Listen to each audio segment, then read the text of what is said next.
சமீபத்திலே ஒரு வாலிபனை சந்தித்தேன். அவன் என்னுடைய கையை பிடித்து அழுது விட்டு சொன்ன காரியம், அங்கிள், நான் உலகத்தில் யார்கிட்டையும் சொல்லாத ஒரு சீக்ரெட் உங்கள்கிட்ட சொல்கிறேன். மற்றவர்களுக்கு எச்சரிக்கையாக இருக்கும் என்பதற்காக உங்களுக்கு சொல்கிறேன்.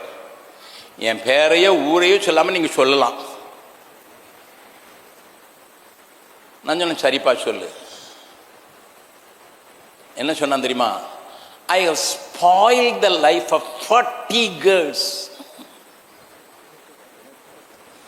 40 பேருடைய வாழ்க்கையை சீரழித்தவன் நான். என் கைகாலெல்லாம் நடுங்க ஆரம்பிச்சிச்சு.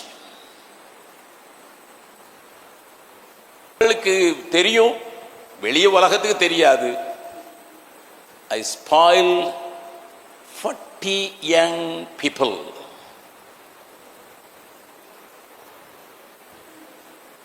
நல்லா கவனிங்க. A day came, my marriage was arranged. I married a sweet girl, earning big money.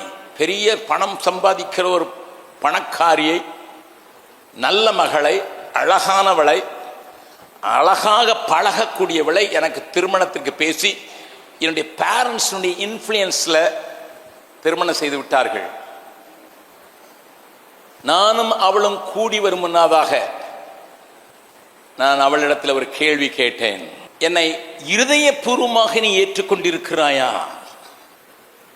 அவள் சொன்னாள், எஸ்.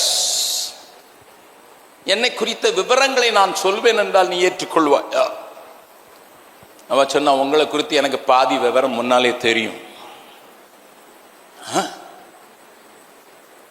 எப்படி தெரியும்? நானும் உங்களை மாதிரி ஒரு 10 பேரை கெடுத்த ஆளுதான்.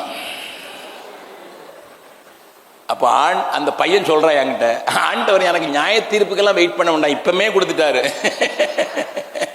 The spoiled apple was given unto me.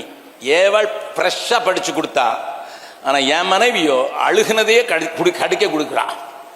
ஏன்னா நானும் அழுகினவன் தானே. அப்படிப்பட்ட சூழ்நிலையில திருமணத்தின் அன்றுதான் நாங்கள் 2 பேரும், ஐயோ இத்தனை வாழ்க்கையை பாழாக்கி விட்டோமே, இனியாகிலும் நீயும் பாழாக்கினவள் நானும் பாழாக்கினவன், நாம் இணைந்திருக்கிறோம், கொஞ்ச பேரையாவது காப்பாற்றிக் கொள்வதற்கு கர்த்தருக்கு ஒப்பு கொடுப்போம் என்றால், அந்த வசனம் சொல்லுகிறது, யோவான் 10:10 பின்னால, நானோ அவைகளுக்கு ஜீவன் உண்டாயிருக்கும், அவைகளுக்கு ஜீவன் உண்டாயிருக்கும், அது பரிபூரணப்படவும் வந்தேன், அது பரிபூரணப்படம் வந்தேன் என்று சொல்கிறவருடைய கையில நம்மை விட்டு கொடுத்து ஒரு புதிய வாழ்க்கையை வாழ்வதற்கு நம்மை தத்தம் செய்வோம்.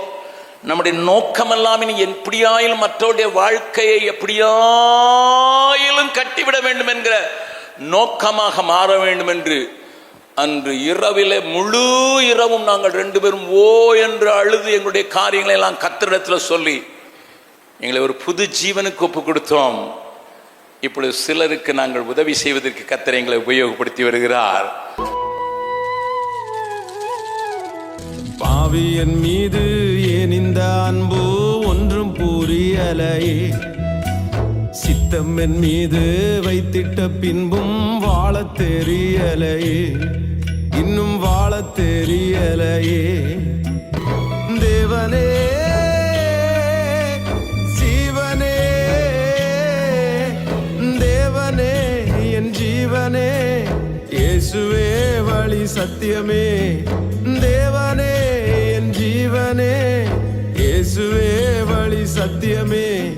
பாவியன் மீது ஏன் இந்த அன்பு ஒன்றும் புரியலையே, சித்தம் என் மீது வைத்திட்ட பின்பும் வாழ தெரியலையே, இன்னும் வாழ தெரியலையே, இன்னும் வாழ தெரியலையே.